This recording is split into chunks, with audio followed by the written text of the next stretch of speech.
자, 에베소서 2장 14절에서 18절 다 같이 읽겠습니다. 다 같이 읽죠? 시작. 그는 우리의 화평이신지라 돌로 하늘을 만드사 원수된 것 곧 중간에 막힌 담을 자기 육체로 허시고 법조문으로 된 계명의 율법을 폐하셨으니 이는 이 둘로 자기 안에서 한 새 사람을 지어 화평하게 하시고 또 십자가로 이 둘을 한 몸으로 하나님과 화목하게 하려 하심이라. 원수된 것을 십자가로 소멸하시고 또 오셔서 먼 데 있는 너희에게 평안을 전하시고 가까운 데 있는 자들에게 평안을 전하셨으니 이는 그로 말미암아 우리 둘이 한 성령 안에서 아버지께 나아감을 얻게 하려 하심이라. 아멘. 자, 우리가 지난주에 보기를 예수님께서 예수 그리스도의 피로 우리를 가깝게 했다, 그런 말씀을 하셨는데, 그때 예수님의 피를 가지고 우리를 가깝게 했다는 것은 두 가지 차원에서 가깝게 했다고 말했습니다. 첫 번째 하나는 뭐냐면 이방인과 유대인들 사이를 가깝게 했고, 또 그들을 하나님과 또 가깝게 했습니다. 그래서 오늘 그 내용을 조금 더 자세하게 이제 설명을 합니다. 그래서 오늘 우리 14절에 보면 그는 우리의 화평이신지라 그렇게 말합니다. 그리고 우리가 어떤 본문에서 많이 나오는 단어를 보면 어떤 단어들이 많이 나오냐 하면 그는 우리의 화평이다. 또 그리고 그 다음 절에 보면은 평안이다.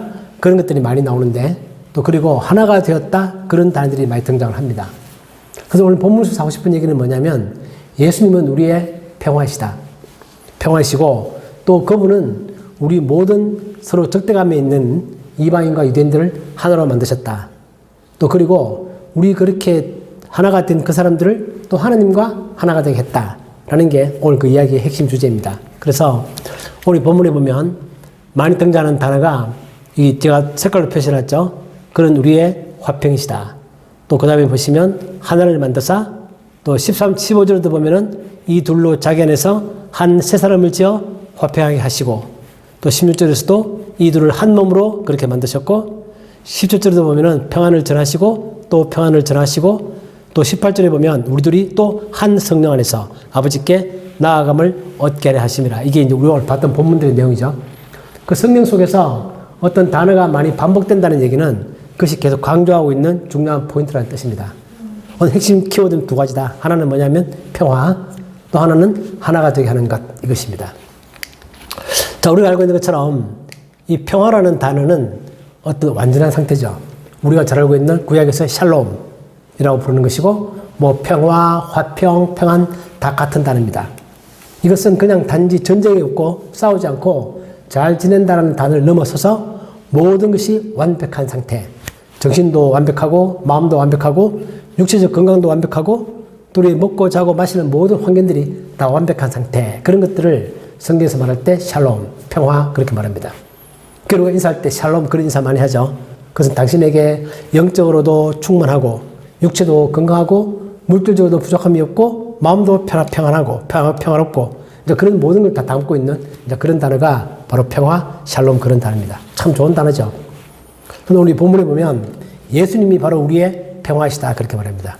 그러니까 예수님은 우리들에게 평화를 가져다 주시는 분뿐만 아니라 그분 자신이 또 평화시다라고 하고 있습니다.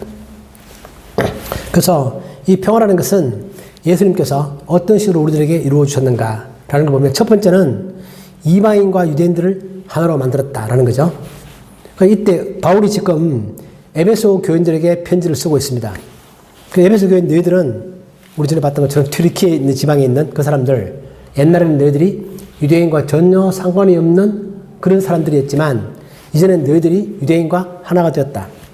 그동안 너희 둘 사이를 가로막고 있던 모든 장벽을 다 예수님께서 다 허물어 버리셨다. 그렇게 말하면서 그 허물어 버리신 것을 두 가지로 말합니다.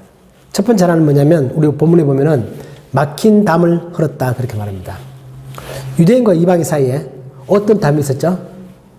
대표적인 담은 뭐냐면 성전에 있는 담입니다. 우리 그림을 보시면 이게 성전의 그림인데 옛날에 한번 보여드렸던 그림인데요. 이게 성전의 모습이고 이 동쪽으로 성문은 정문이 있습니다. 정문이 있는데 여기 보면 제사장의 뜰이 있고 여인의 뜰이 있고 그 바깥에 이방인의 뜰이 있는데 여기에 다 담들이 다 있습니다. 그 이 담들은 높이가 보통 한 1.5m 정도 된다고 합니다. 그렇게 높진 않죠. 1.5m니까 이 정도 높이인데 이렇게 담을 치고는 쉽게 말하면 이방인들이 들어갈 수 없도록 되어 있습니다. 그러니까 이방인들은 이거 들어갈 수 없는 거죠. 그리고 이 벽에는 보면 어떤 경고문이 붙어 있습니다. 경고문. 여기에 들어갈 수 없다. 헬라와 라틴어로 누구나 읽을 수 있도록 그렇게 해놓고 이 담을 넘어서 들어가면 어떤 일이 벌어진다? 죽인다. 쉽게 말하면. 이런 의미를 담고 있죠. 그러니까 이것은 좋게 보면 좋은 의미도 있습니다. 뭐냐면 거룩한 하나님께 아무런 준비도 하지 않고 할례도 받지 않고 하나님 은혜를 전혀 모르면서 마음대로 가까이 나아오는 것을 막는 그런 좋은 의미도 있죠. 우리가 하나님께 나아갈 때는 항상 마음을 정결하게 하고 또 자기 죄를 회개하는 마음을 가지고 그렇게 나아가야 되는데 아무런 그런 것 없이 그냥 무리하게 쉽게 말하면 하나님께 막 들어가는 것을 막는 좋은 의미도 있습니다. 그러나 이것이 너무 심해져서 전혀 들을 수 없는 이방인들이면 어떤 경우도 들을 수 없는 마음속에 설령 회개한다 하더라도 들어갈 수 없도록 막아놓은 그런 의미도 담고 있습니다. 우리가 성경을 볼 때 잘 이해할 것은 뭐냐면 하나님은 이방인과 유대인들 사이에 뭔가 구분을 두셨습니다. 그런데 그 구분을 두는 목적은 뭐냐면 이방인들의 잘못된 습성이나 행동이나 문화를 받아들이지 말라. 그들로부터 좀 떨어져서 거룩한 상태를 유지해라. 그런 좋은 의미를 가지고 있는 거죠. 그런 의미인데 유대인들은 그것을 지나치게 많이 오해해서 그걸 너무 엄격하게 해석해서 유대인과 이방인들은 도저히 같이 지낼 수 없는, 같이 밥도 먹을 수 없는 그렇게 생각을 해버린 것입니다. 그러니까 이거는 우리에게 주는 의미가 크죠. 그러니까 우리도 보면 세상 속에서 살아가면서 세상 속에서 잘못된 문화와 그들의 잘못된 가치관을 따라가지 않아야 하지만 그러나 그렇다고 해서 우리가 그 사람들을 무시하거나 그래서 완전히 담을 치고 살거나 그렇게 살아는 뜻은 아닙니다. 그래서 사람들은 하나님께서 그들과 좀 다르게 살아야 된다. 그들의 문화를 본받지 말라. 그렇게 말하면 그걸 지나치게 해석을 해서 아예 그들과 상종을 못할 인간이다. 라는 식으로 생각을 해버리는 거죠. 그게 바로 유대인들의 잘못이고 또 우리도 지금 그러한 잘못을 충분히 범할 수 있습니다. 그게 바로 유대인과 이방인 사이에 막힌 담입니다. 이 담 때문에 생긴 사건이 하나 있죠. 재밌는 사건은 뭐냐면 우리 사도행전에 보면 드로비모라는 사람이 있습니다. 이 드로비모는 오늘 우리가 바울이 쓰고 있는 에베소 교회의 편지를 보내고 있는데 드로비모가 에베소 사람입니다. 사람이었고 사도 바울이 전도를 다 하고 난 다음에 3차 전도여행을 끝내고 이제 예루살렘으로 귀국을 하고 있는데 그때 같이 동행했던 사람입니다. 그러니까 드로비모는 충실한 사람이고 사도 바울을 잘 따랐고 사도 바울이 필요한 것들을 많이 도와줬던 그런 사람인데 사도 바울과 함께 예루살렘으로 돌아왔죠. 좋은 의미로 돌아왔는데 사도 바울이 드로비모를 데리고 와서 예루살렘에 거하면서 성전에 들어가지는 않았는데 사람들이 보니까 사도 바울을 미워하는 사람들이 보니까 사도 바울이 이방인을 데리고 왔네? 에베소 사람을 데리고 왔네? 유대인 아니네? 그 데리고 와서 같이 지내는 걸 보니까 아마 저 드로비모를 사도 바울이 데리고 성전에 들어갔나 보다 라고 오해를 했습니다. 우리가 방금 봤던 것처럼 막힌 담 그거를 넘어서서 감히 들어갈 수 없는 그 사람이 이방인이 성전에 들어갔다고 그렇게 오해를 하면서 사도 바울을 체포하려고 했던 직접적인 동기가 된 사람입니다. 실제로 안 들어갔죠. 그런 사람이 바로 드로비모인데 사도 바울이 이런 경험을 했다는 거죠. 이것 때문에 사실은 바울이 포로로 잡혔습니다. 잡혀서 로마로 후송돼 가는 거죠. 물론 이제 사도 바울이 미워서 어떻게든 잡으려고 생각했지만 잡을 구실을 찾다 보니 이런 구실이 딱 잡힌 거죠. 이제 그랬던 사람이 바로 드로비모고 사도 바울은 그런 경험을 가지고 있습니다. 사도 바울은 그 성전을 맡고 있는 그 담이 얼마나 유대인과 이방인들을 철저하게 분리하고 있는지 그걸 느꼈기 때문에 오늘 에베소 교회에 편지를 보내면서 너희도 그 얘기를 들었던 것처럼 바로 그러한 담이 거기 있는데 그 담을 허물어뜨린 분이 누구다? 그 담을 허물어뜨린 분이 바로 예수님이다. 그렇게 말하고 있습니다. 그렇다고 해서 예수님이 실제로 육체적으로 그 담을 도끼를 가져와서 망치를 가져와서 그 담을 허물어뜨린 건 아니죠. 아니고 예수님이 십자가에 죽으시고 난 다음에 한참 시간이 지나서 예수님이 십자가에 죽으신 날짜를 보면 한 AD 30년이라고 본다면 그보다 40년 지나서 AD 70년이 되었어야 로마 군인에 의해서 저 성벽이 다 무너졌습니다. 그러니까 예수님이 그 말씀을 십자가에 죽으시고 또 사도 바울이 이런 말을 할 때만 하더라도 아직까지 그 담은 계속 서 있는 거죠. 물리적으로는. 서 있지만 바울이 말하고 싶은 것은 뭐냐면 예수님의 십자가의 죽음은 사실은 그 담을 아무 의미가 없게 만든 것이다. 지금 그런 말을 하고 있는 것입니다.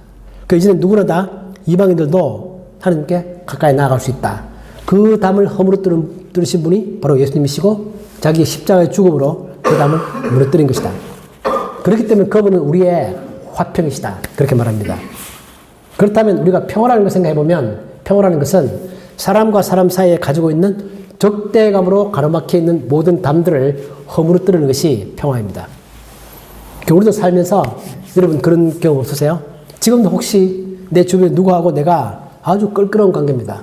뭔가 계속 담을 쌓고 사는 사람들이 있을 수 있습니다. 있을 수 있죠. 오래 살다 보면 오해가 생기기도 하고 풀리지도 않고 그런 거 있죠.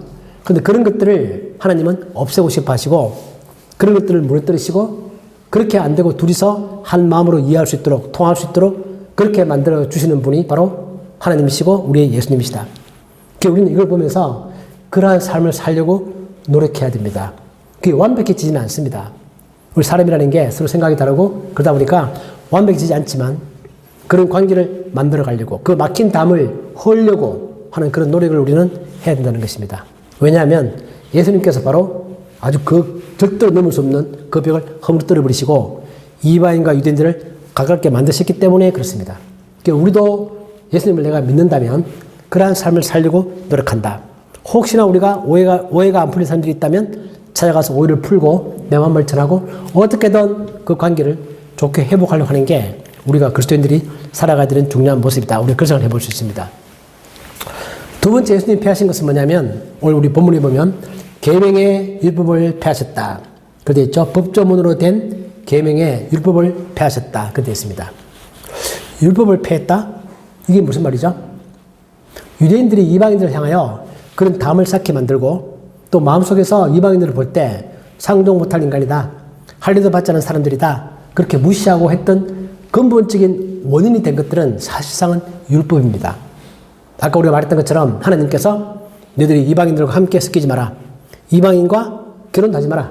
그렇게 말씀하셨는데 그렇게 한 이유는 뭐냐면 취지는 그들의 잘못된 문화나 그들의 잘못된 가치관을 받아들이지 말라 그겁니다. 그들과 동화되지 말라 그런 뜻이지 그들을 인간 이하로 취급해라 그런 의미 절대 아니죠. 그런데 사람들은 하나님이 그런 계명을 주면 그것을 문자 그대로 해석해서 좋은 쪽으로 가는 게 아니라 나쁜 쪽으로 가기 쉬운 게 우리 인간들의 습성입니다. 그 지금 우리도 마찬가지입니다. 우리 세상 가운데서 사업도 하고 직장도 다니고 안 믿는 사람도 만나고 같이 음식도 먹고 많이 모이죠. 그런데 우리가 중요한 것은 뭐냐면 우린 그들의 잘못된 가치관과 문화에 물들지 않고 그리스도인의 가치관을 가지고 다르게 뭔가 분별되게 살아가야 합니다. 그러나 우리가 그렇다고 해서 우리가 그 사람들을 무시하거나 우습게 생각하거나 저 지옥에 갈 사람들 그렇게 말해서는 안 됩니다. 그건 아니죠. 그건 뭐 아닌 거고 우린 그들을 오히려 이해해야 되고 사랑해야 되고 같이 살아가면서 근데 그 가운데서 우리가 그 문화를 본받지 않는 같이 섞여 살면서도 그 문화와 다르게 살아가는 사람들 이게 그리스도인들의 진짜 모습이죠. 참 어렵기도 하지만 아주 독특하기도 하고 아주 또 매력이 넘치기도 합니다.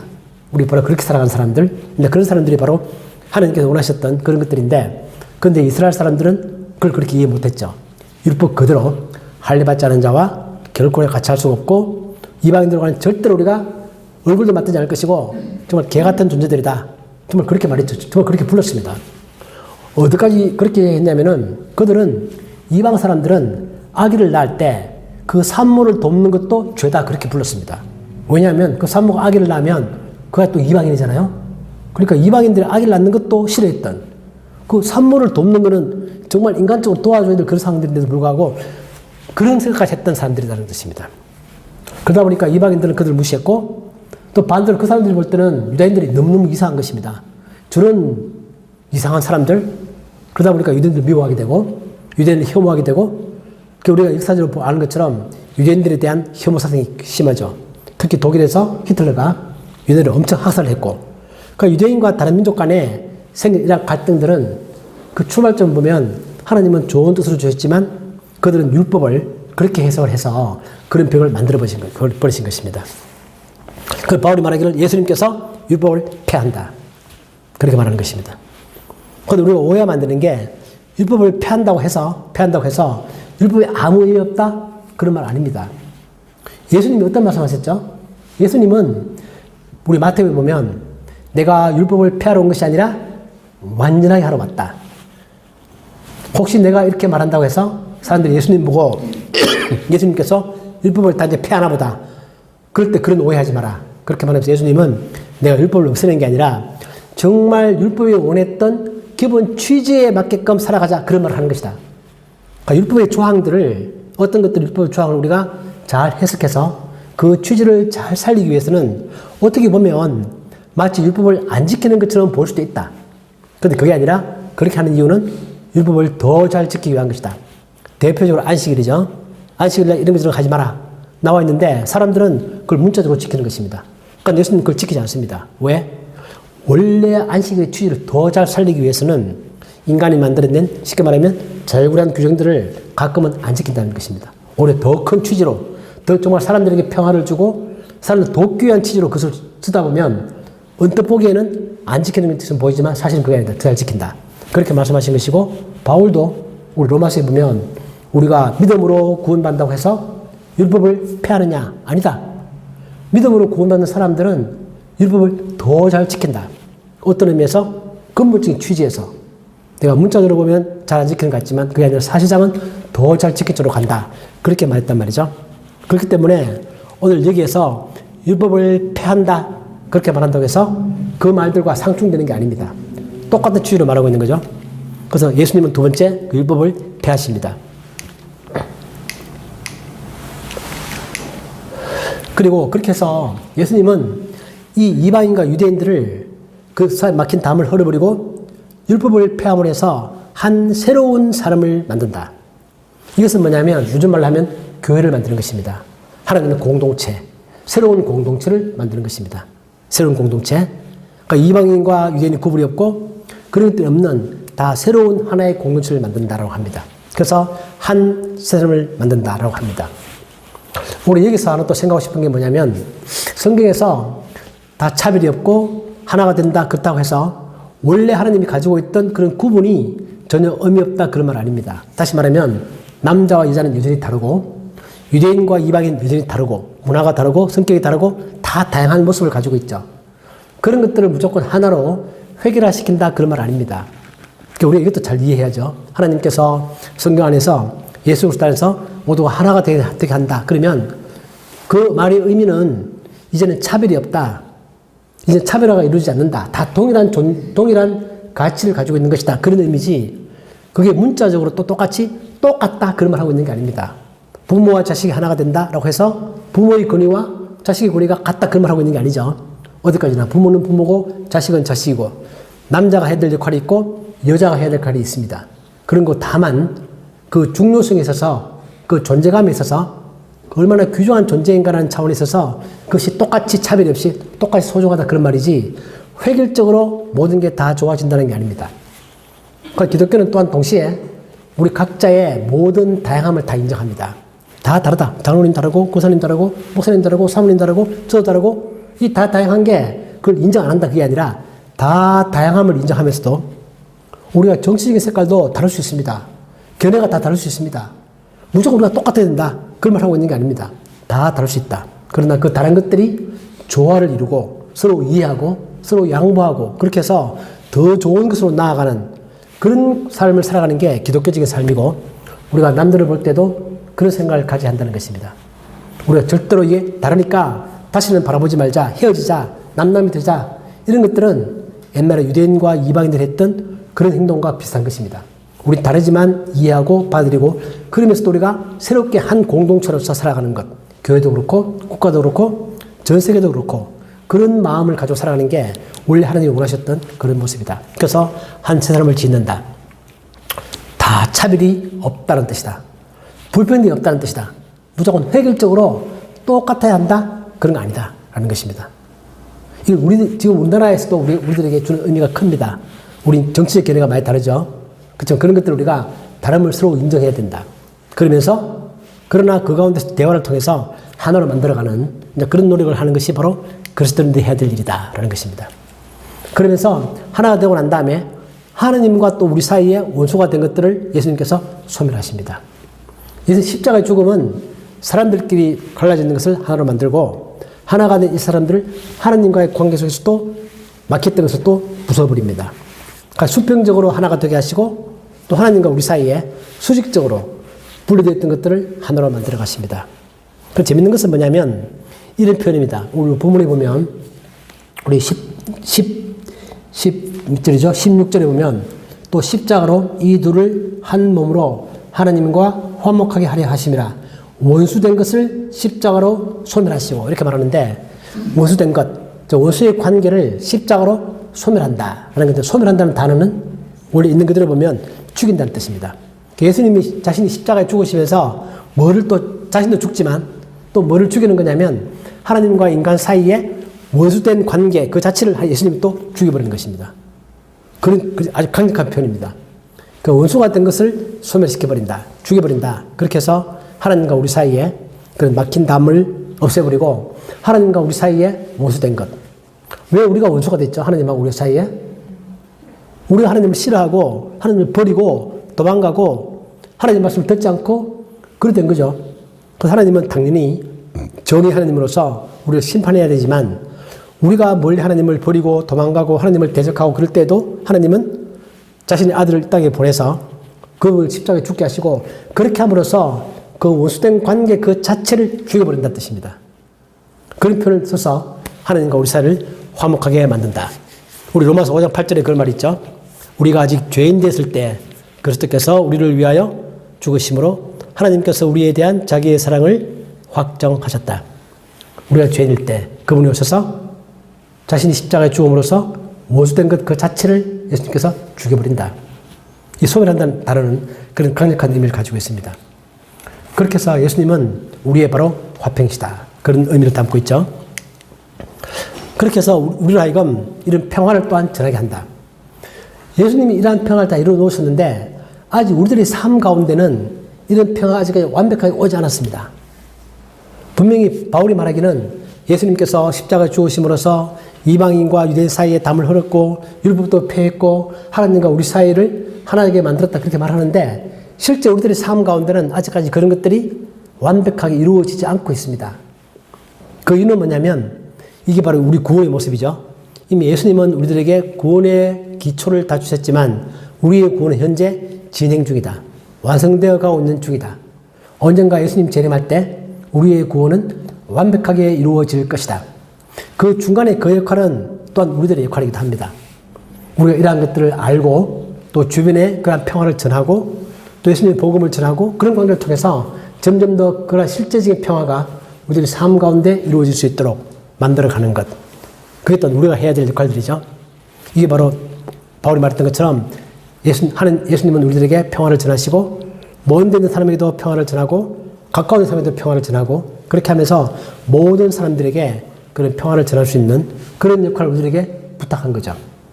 그래서 예수님은 이 땅에 오실 때 평강의 왕으로 오셨고 우리가 전하는 복음도 바로 그것이 바로 평화의 복음이라는 것입니다.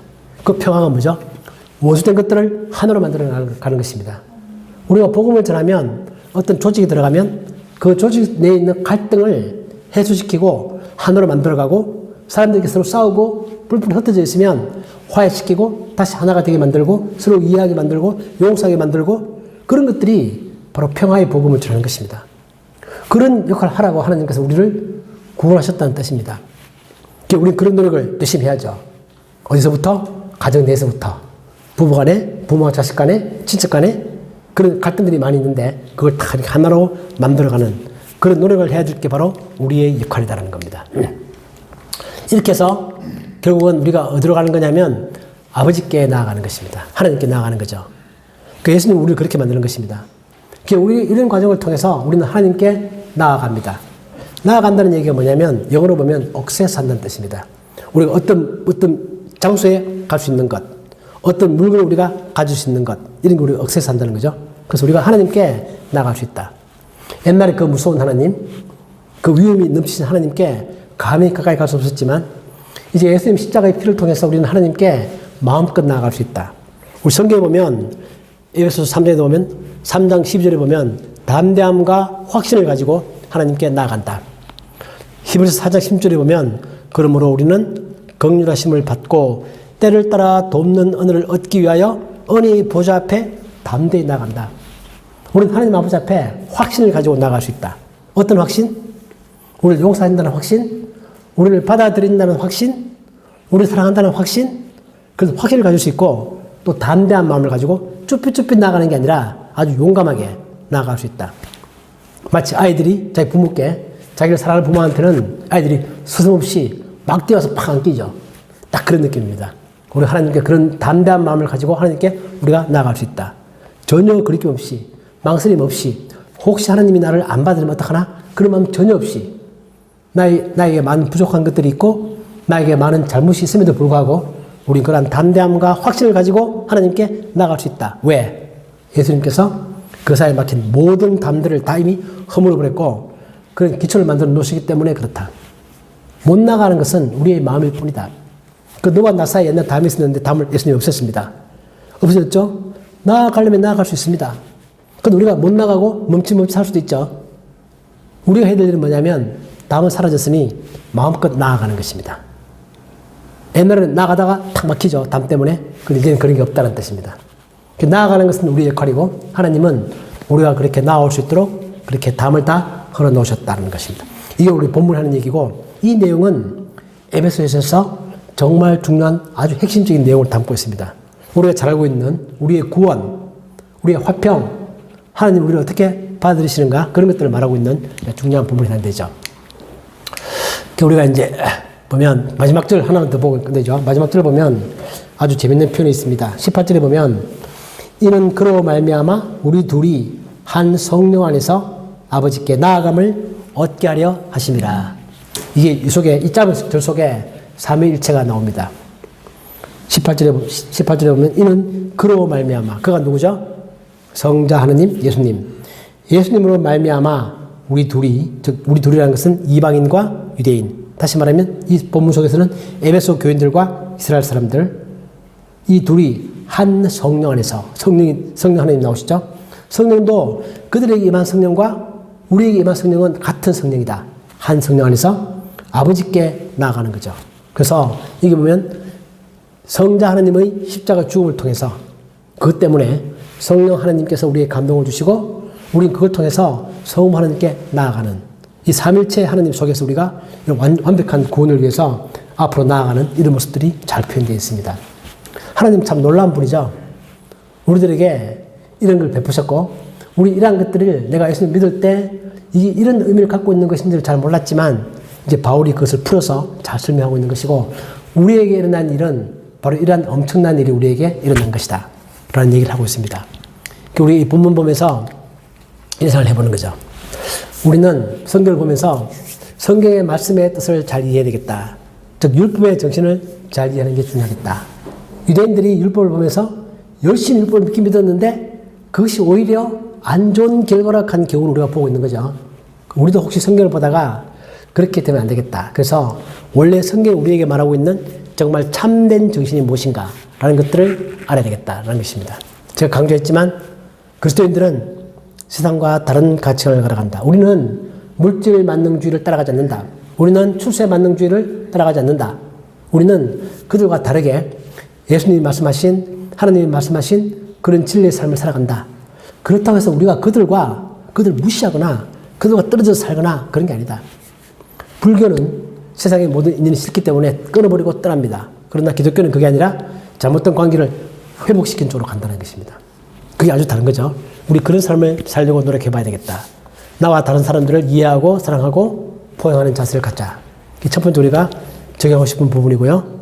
두 번째는 예수님이 이루어놓으신 이러한 평화를 우리들이 실제 삶 가운데 한번 이루어보자. 한번 실천해보자.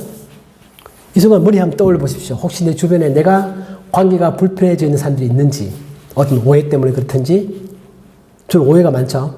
또 내가 서운하게 했던가, 또는 그 사람이 나를 서운하게 했던가, 그런 게 있다면, 그런 관계가 있다면, 그걸 내가 풀려고, 왜 그런 게 생겼지? 라고 생각하면서 그걸 풀려고 하는 예수님이 만들어주신 그 평화를 내 삶 가운데 실제로 한번 적용해 보는 그런 노력을 좀 해봤으면 좋겠다.